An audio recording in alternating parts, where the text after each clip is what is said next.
Trap Hole, qui est donc un titre de Nemu Yoko, qui donc est une autrice que je prends beaucoup de plaisir à découvrir grâce aux éditions Kana, puisque c'est l'autrice de...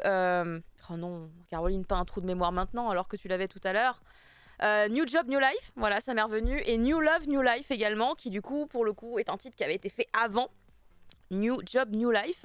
Mais Kana ont d'abord sorti New Job, New Life avant de sortir New Love, New Life. Ici, pas de New quelque chose et New quelque chose. On garde le titre bien original, à savoir Trap Hole. Et écoutez... je suis moi aussi tombée dans le trou. J'ai été très surprise par ce qui se passait dans ce volume 1. Parce que je comprenais bien qu'on était face ici à un récit totalement réaliste par rapport à des désillusions, à des choses extrêmement douloureuses à vivre et à ressentir en tant qu'humain. Du genre, tu vas te marier, puis pas longtemps avant le mariage, tu apprends que ton compagnon est tombé amoureux de quelqu'un d'autre et qu'en plus, il s'agit de ta collègue de bureau puisque ton mec est également ton collègue de bureau. Aïe aïe aïe. Et quand il te donne de la thune pour t'annoncer ça, parce qu'il te dit voilà, toutes les économies que j'ai fait pour notre futur mariage, je te les donne en compensation, pardonne-moi, je ne suis qu'une ordure. Ah, tu ne veux pas vivre ce genre de choses. Et ben notre héroïne de Trap Hole, elle va non seulement se prendre ça dans la figure, mais elle va vraiment voir de toutes les couleurs. C'est vraiment un tome qui m'a bousculé, parce que autant le propos de base, c'est ce que je viens de vous dire. En gros, elle a non pas une petite déception amoureuse, elle a un très grand fracas émotionnel, hein, disons les choses très clairement, parce que on pourrait toujours dire oui, mais il faut pas laisser les histoires d'amour, les émotions, tatata, prendre le dessus quand on est dans un cadre professionnel. Excusez-moi, il y a des limites. Il y a des limites à l'humain. Hein. Voilà, on est tous quand même dans certaines sensibilités. Et à votre avis, je vous pose la question à vous, mes amis chroniqueurs, et pourquoi pas les gens sur le chat, face à ce type de situation, vous... Pas la caméra. Oui, parce que je suis en train de lire mes informations. Je suis en train de... Pourquoi est-ce que cette tablette, elle servira à rien. Non, chérie, c'est très gentil, mon cœur. Où est ton père? Il est à son bureau. Il est à son bureau. Belle technique. Mais du coup, tu peux peut-être lui demander s'il a besoin de ton aide, mon chéri. D'accord? L'aide de quoi? Il est en train de regarder un truc en direct. Ah, il est en train de regarder un live Twitch. Il faut qu'il aille faire du react avec le daron. Va faire du react avec Dada. Avec Dada. Avec Dada.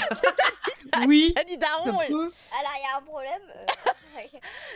J'essaye de faire ma review, c'est très compliqué. Je fais ma review, mon chéri. Tu reviens plus tard? Mais en fait, tu devrais... Attends. Il est 22h? T'es pas au lit? Oh!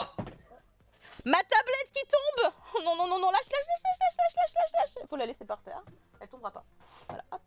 Va dire à ton père que tu dois dormir, s'il te plaît. Parce qu'en plus, je suis dans un moment hyper dramatique de ma review. Il faut aller dormir, mon amour. Oui. Dramatique, c'est quand les choses sont très graves et très tristes et très... Ouf, c'est difficile à vivre. Voilà, ça c'est le drame. Donc je vous repose la question. Si vous étiez dans une situation... On a le temps de réfléchir, c'est bien. Ouais, ça, vous avez largement eu le temps. Vous seriez dans la même situation que notre héroïne qui s'appelle Haruko. Comment est-ce que vous réagiriez? Quelle serait votre décision face à une telle situation? Dans le chat, ça dit je tue les deux. C'est hardcore. C'est beau ça. Tu mets un plan diabolique au point pour te débarrasser des deux. Ouais, tu prends la Bien. thune et tu t'éclates avec. T'as pas grand chose à faire. Hein. À part Ouais, accepter moi, ce je qui suis se passe, assez c'est la vision de compliqué. la Hein. vie, tu prends la thune, tu vas te saouler, et puis ensuite tu fais un voyage. Ouais, voilà. Comme ça, tu réfléchis à ton avenir, tu files en Thaïlande, tu vas voir des mecs qui te parlent de karma. Alors écoutez, dans l'idée, il y a quelque chose qui ressort un petit peu dans ce qui se passe réellement, puisque Trap Hole, ça va être tout ce qui se passe derrière cette situation incongrue, puisque notre héroïne, en plus, c'est hyper bien fait. Le début, là, le chapitre 1, il est assez insane, parce qu'en fait, il met en parallèle deux situations. Notre héroïne qui revoit ses amis d'enfance, ça fait 10 ans qu'elles ne sont pas vues. Ah, mais t'es devenue quoi? T'es devenue maman, et toi, t'es PDG de ta boîte, incroyable et tout. Et en fait, il y a ces pages qui sont alternées avec les pages de la fameuse soirée où son fiancé, lui annonce en même temps, tu vois, en parallèle que bah voilà, ils vont se séparer parce que lui, il est tombé amoureux de quelqu'un d'autre. En plus, hein, désolé, c'est Satomi de la compta. Enfin, tu au secours. Donc vraiment, t'as un rythme très intéressant sur le premier chapitre. Moi, j'ai beaucoup aimé. J'ai déjà vu d'autres, évidemment, mangaka faire ce genre de process pour certains moments de grosse tension. Ça marchait hyper bien ici. Mais alors, le truc, c'est que le choc est beaucoup trop fort et beaucoup trop violent pour elle. En fait, elle perd pied, littéralement. Et elle va prendre une décision que tout le monde va lui reprocher. Tout le monde va lui dire « Mais t'es folle, mais pourquoi tu fais un truc pareil, mais ça va pas ?» Elle va tout simplement décider de suivre un mec qu'elle a connu au lycée, qui, dans l'idée, elle connaissait même pas vraiment. Elle sait juste qu'ils étaient dans le même établissement scolaire, il y a longtemps. Mais genre, ils se sont jamais parlé. Mais il a été invité à la fameuse soirée avec les copines et tout. Donc, elle a repris contact avec cette personne qu'elle sait pas vraiment qui c'est. Mais il est super sympathique, il est super enjoué, tata. Et en fait, ils se sont échangés leur numéro à cette soirée. Et du coup, elle lui raconte tout ça. Parce que c'est quelqu'un d'étranger finalement, c'est quelqu'un d'extérieur et parfois se confier à des gens qui ne connaissent rien de ta vie, bah, c'est beaucoup plus évident, c'est beaucoup plus simple. Et du coup, bah, lui, il va lui faire une suggestion, il va lui proposer de partir à Tokyo. Parce que lui, il a un restaurant là-bas, qu'en fait, je sais plus dans quelle région du Japon ils sont, mais ils sont a priori pas à côté de la capitale. Donc, il lui propose de partir à Tokyo parce que lui, donc voilà, il a son resto et il lui propose du coup de travailler dans son resto et de lui filer la chambre qui est au-dessus du resto. Comme ça, bah, elle peut démarrer une nouvelle vie, changer les idées et tout. Et le truc, c'est qu'elle va dire oui. Donc, sa grande aventure, sa grande épopée, son grand bouleversement, ça va être finalement de changer de vie complètement, d'arriver à Tokyo. Et là, ça va être le début de plein de choses. Des choses extrêmement positives, des choses extrêmement négatives également. Moi, j'ai vraiment été... J'ai été choquée. Moi, j'ai été choquée parce que je m'attendais pas à lire ce qui se passe dans le dernier quart du premier volume. Je me disais que c'était bizarre, qu'il y avait des choses qui se passaient à Tokyo. Je me disais quand même, c'est un peu étrange parce que tout semble filer beaucoup trop droit, tout semble se passer beaucoup trop bien. Elle remontait la pente, tu vois. Elle remontait la pente, elle commençait à reconnecter quand tout à coup, un drame et d'une violence visuelle. Enfin, le truc, c'est que c'est violent dans la situation. Il n'y a pas de coups, il n'y a pas de sang, il n'y a pas de... Tu vois, c'est même pas verbalement violent, il n'y a pas d'insulte, mais il va se produire une situation qui va obliger notre héroïne à revoir l'intégralité de son projet. Excusez-moi, j'ai cliqué trop. Et vraiment, c'est un truc, je me dis, l'histoire est extrêmement réaliste sur tous les points, jusqu'à ce moment-là où je me dis, mais c'est vrai. Que ça aussi, ça peut aussi arriver en fait. Et, en fait, je sais pas comment le prendre parce qu'il y a un peu d'humour, tu vois, dans tout ce premier volume, malgré tout. En même temps, bah en fait, les situations sont hyper lourdes, tu vois. C'est pas des petits problèmes du genre je suis un petit peu à découvert ce mois. Non, on n'est vraiment pas sur ce niveau-là.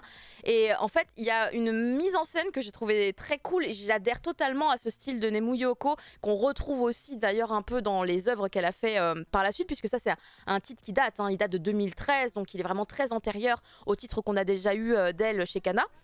Mais en fait, à un moment donné, pour vous dire, elle va porter littéralement toutes ces angoisses, toutes ces pensées qui lui pèsent.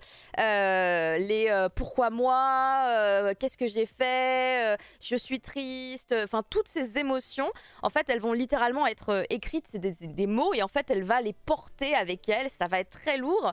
Et en fait, il y a certaines situations où on va voir que certains de ces mots ou certains de ces petits gribouillis vont tomber, vont sauter, et en fait ça va l'alléger. Et en fait cette manière de concevoir cet allègement, cette manière de finalement se diriger vers une meilleure stabilité mentale et peut-être un peu le bonheur, la lumière, j'aime beaucoup comment c'est représenté parce que je trouve que c'est très réel en fait. Si on était nous-mêmes à pouvoir faire ce genre de choses, c'est vraiment quelque chose de caractéristique que je comprends totalement en le lisant.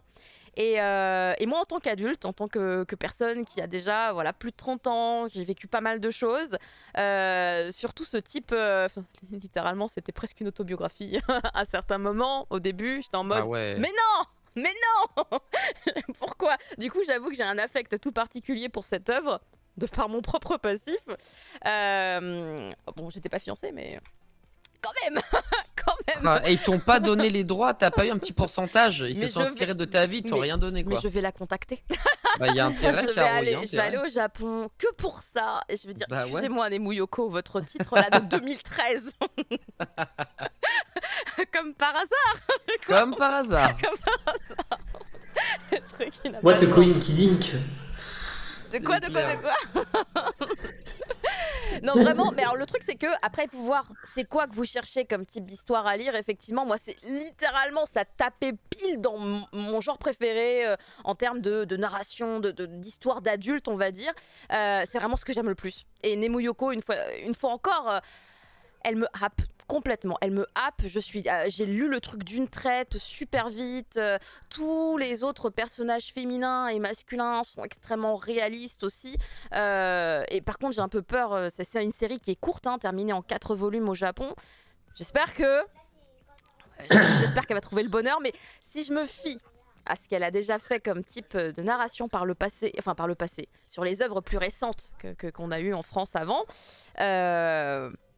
elle a un rythme, elle a un pattern. Mais là, par contre, il est intense. Hein. Elle est beaucoup plus douce, hein, sur ses récits plus récents.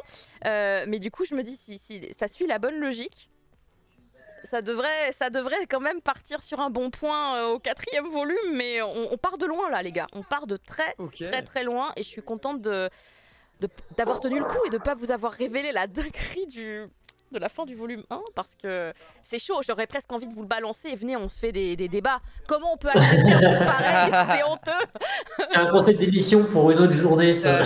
C'est exactement un vrai concept On se d'émission. spoil des bouquins et on développe dessus. Et après, on débat dessus. Comment est-ce que tu peux vivre ta vie derrière en ayant vécu une expérience pareille? Est-ce que tu peux quand même te reconstruire derrière? Vraiment. Moi, je sais pas comment elle va se reconstruire derrière le tome 1, mais en fait il faut savoir que, no spoil parce que ça ne vous révèle pas ce qui se passe, mais sur la dernière page, la toute dernière du volume 1, elle est littéralement, j'adore sa manière d'imager, hein, elle est littéralement dans un trou noir, elle est au plus profond. Ah ouais. Et elle regarde, tu sais, on casse un peu le 4e mur, elle regarde le lecteur et elle lui dit clairement que bon, bah maintenant qu'elle est au plus fond du fond, Elle peut te remonter, c'est elle ça? peut que remonter. Et tu sais, elle se retourne vers nous et elle fait, j'ai quand même du mal à l'imaginer avec les petites larmes et tout. Donc on est à la fois et dans l'humour et en même temps dans le gros pathos.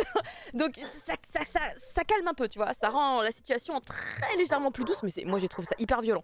Donc je suis très curieuse pour les gens qui le liront, qui le testeront à l'occasion, à sa sortie. Je crois que c'est début juin, donc c'est dans pas si longtemps non plus. Quel est votre ressenti à la fin du volume 1? Je m'en remets pas. Je m'en remets pas. Vous me direz, Caroline, pourtant, tu dois avoir l'habitude, toi et les telenovelas. J'avoue, c'est un scénario télénovela. Mais qu'est-ce que ça fout dans un manga japonais? C'était pas prévu du tout. Mais très très bonne surprise, très très contente de cette nouvelle série qui débarque en France. Je vous rappelle, c'est quand même un titre qui commence à dater au Japon, mais chez nous, c'est tout nouveau. Merci beaucoup, Kana. Est-ce qu'on va survivre à ça, ma chère Inès?